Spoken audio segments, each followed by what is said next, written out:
ဒီနေ့ခေတ်မှာ digital ဘဝဆိုတာကျွန်တော်တို့မဲ့ခွဲလို့မရတော့ဘူးလ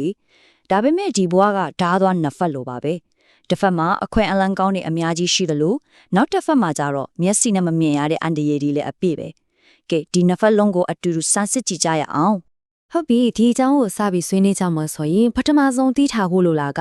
ကျွန်တော်တို့ပြောနေတဲ့ဒီ digital ကဘာကြီးကတကယ်တမ်းဘလောက်တောင်ကြီးမားကျယ်ပြန့်နေပြီလဲဆိုတာပေါ့ပဲအတိုက်အတာကိုယဉ်ကြည့်လိုက်ရအောင်9.56ဘီလီယံဒီဂိမ်းကနန်ကအတော်လေးကိုရေးပါပါတယ်။ဘာလို့လဲဆိုတော့လေးထားဟာလူသမိုင်းမှာပထမဆုံးအကြိမ်အဖြစ် online သုံးသေးသူအရေးအတွက်က TV လို့ရိုးရာမီဒီယာတွေကိုချိတဲ့သူတွေထက်ကြော်သွားပြီဆိုတာကိုပြနေတာပါ။ဆိုလိုတာကလူတွေရဲ့အာယုံဆိုင်မှုတွေဘယ်ကိုဥချိနေပြီလဲဆိုတာရှင်းနေတာပေါ့။ကဲ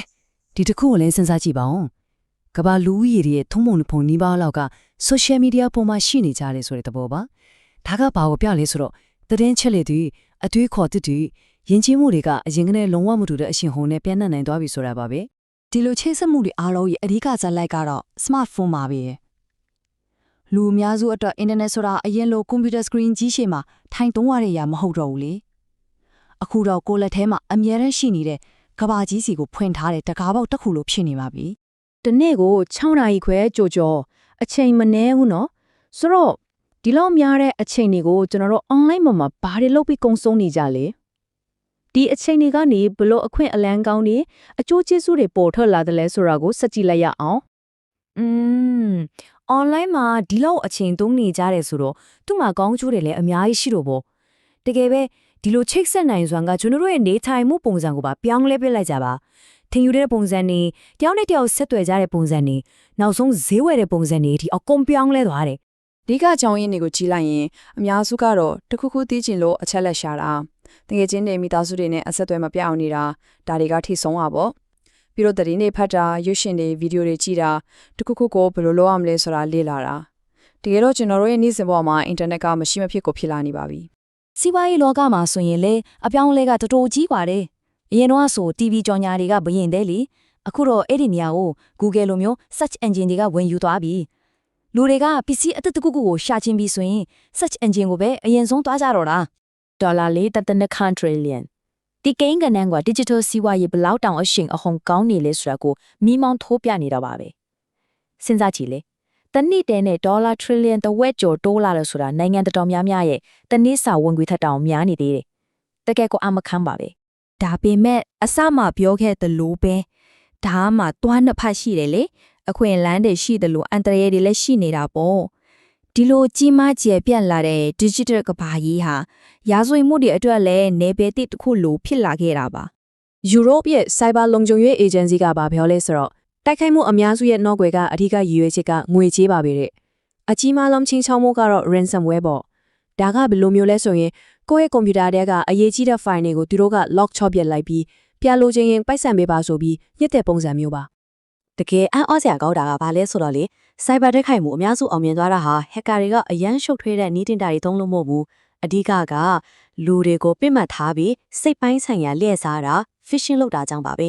ဲအေဒေကြီးတဲ့အချက်လက်တွေကိုဒီနည်းနဲ့ခိုးယူသွားကြတာသူတို့ဘယ်လိုဝင်လဲဆိုတာကြည့်လိုက်ရင်အရင်ဆုံး phishing နဲ့စတယ်လိမ်လည်လဲမရတဲ့ email တွေ message တွေပို့ပြီး password တွေ account အချက်လက်တွေခိုးတယ်အခုခေတ်မှာဆိုပို့ဆိုတာက AI ကိုပါသုံးလာကြပြီဒါကြောင့်သူတို့ရဲ့လိမ်လည်မှုတွေကပိုပြီးတော့ကျွမ်းကျင်လာတယ်အားနဲ့ချက်အသစ်တစ်ခုခုတွေ့တာနဲ့ရပ်ပိုင်းတွင်အဲ့ဒါကိုအသုံးပြုပြီးအဲ့ခမအကြီးနဲ့တိုက်ခိုက်တော့တာပဲတယောက်နဲ့ယောက်လောက်တာမဟုတ်ပဲစမှုလုံးလန်းကြီးတစ်ခုလောကိုဖြစ်နေတာကဲချင်းချောင်းမှုကအပြင်ကရာဇဝတ်ကောင်တွေစီကချင်းပဲလာတာမဟုတ်သေးဘူးပို့ပြီးတော့ပုံကိုရေးဆန်ပြီးရှုပ်ထွေးတဲ့ပြဿနာတစ်ခုကကျွန်တော်တို့ရဲ့နေ့စဉ်အလျက်အထက်တွေထဲမှာပဲပေါ်ပေါက်လာနေတော့ပါတယ်ဒါကတော့ Wiro တစ်ခုလောပါပဲတစ်ခါမှကြည့်ရင်ကျမရဲ့ app တွေ wearable device တွေကကိုယ့်ရဲ့အစားအသောက်လှုံ့ဆော်မှုတွေကိုစောင့်ကြည့်ဖို့အရန်သုံးဝင်တယ်အခွင့်အလမ်းကောင်းတွေပါဒါပေမဲ့ Wiro ကဘာလဲဆိုတော့အဲ့ဒီ app တွေ device တွေကိုသုံးဖို့ဆိုရင် screen share မှာနိုင်ပေါင်းများစွာမလို့မရှားထိုင်နေရပြန်ရောဆိုတော့အဓိကချက်ကရှင်းရှင်းလေးပဲအဝေးလွန်တာကိုကူညီဖို့လှုပ်ထားတဲ့နည်းပညာတွေကပဲမလို့မရှားနေထိုင်တဲ့အကျင့်ကိုအားပေးတယ်လို့ဖြစ်နေတာပေါ့လေ့လာမှုတွေကတော့ဒီလို app တွေ device တွေကကိုယ်လေးချင်းကိုအတန်တင်းတော့ကြားစေနိုင်တယ်ဗျဒါပေမဲ့အကြီးမားဆုံးစင်ခေါ်မှုကလူတွေကကြာမသုံးကြဘူး6လလောက်နေရင်စမသုံးတော့တဲ့သူတွေကအယမ်းများတယ်ဒါကြောင့်သူတို့ရဲ့တကယ်ထိရောက်မှုကအကန့်အသတ်နဲ့ဖြစ်နေတာပေါ့ဒီနေရာမှာအခြေခံကြားတဲ့မေးခွန်းတစ်ခုကိုကိုယ့်ကိုပြန်မေးဖို့လိုလာပြီး ကျွန်တော်တို့ဟာတကယ်လှုပ်ရှားရမယ့်အစားလှုပ်ရှားမှုကိုစောင့်ကြည့်နေတာနဲ့ပဲအချင်းကုန်နေကြပြီလား ဒီကိစ္စကို note ထက်ဆက်ထက်ရှုပ်ထွေးစွာစေတဲ့အချက်တစ်ခုရှိပါသေးတယ်။အဲ့ဒါကတော့ကျွန်တော်တို့အခုထိဆွေးနွေးလာခဲ့တဲ့ဒီ digital ကဘာဆိုတာကြီးကလူတိုင်းအတွက်နေရာတိုင်းအတွက်တပုံစံနဲ့မဟုတ်ဘူးဆိုတာပါပဲ ကမ္ဘာလုံးဆိုင်ရာဖျက်မြနှုံးကိုကြည့်ရင်လူတစ်ယောက်ကတစ်လကို social media platform 6ခု9ခုလောက်သုံးကြတယ်။ဒါပေမဲ့မြန်မာနိုင်ငံလိုနေရာမှာတော့ပုံစံကလုံးဝကိုကွဲထွက်သွားတယ်။ဒီမှာတော့ social media သုံးတဲ့သူ90%ကျော်က platform တစ်ခုတည်း Facebook ပေါ်မှာပဲရှိနေကြတာပါ။လူအများစုသူ Facebook ကပဲ internet ဖြစ်နေတဲ့သဘောမျိုးပေါ့ ။ဒါကြောင့်မြန်မာနိုင်ငံမှာဆိုရင် digital အသုံးပြုပုံရတဲ့ကတော်တော်လေးကွဲပြားပါတယ်။ဥပမာ95%ကျော်ကဖုန်းနဲ့ပဲ internet သုံးကြတယ်။လူတို့အများဆုံးအချိန်တွေကမနက်စောစောနဲ့ညဘက်တွေမှာထင်နေတတ်တယ်။ပြီးတော့ internet line ကတိတ်မများတဲ့အတွက်စာရီထက်ရုပ်ပုံနည်းဗီဒီယိုတွေကိုပိုပြီးစိတ်ဝင်စားကြတယ်။ဒီလိုဒေသန္တရအချက်တွေကလူတွေရဲ့ online အလီအချားကိုလုံးဝပုံသွင်းပြောင်းလဲပစ်လိုက်တာပါ။ ဒီအချက်ကကျွန်တော်တို့ကိုဘာလို့တတိပိတ်နေလဲဆိုတော့ကိန်းဂနိုင်တဲ့ data တွေကိုချိတဲ့အခါကဘာလုံးဆိုင်ရာပုံစံတစ်ခုတည်းနဲ့တိုင်းတာလို့မရဘူးဆိုလာပါပဲ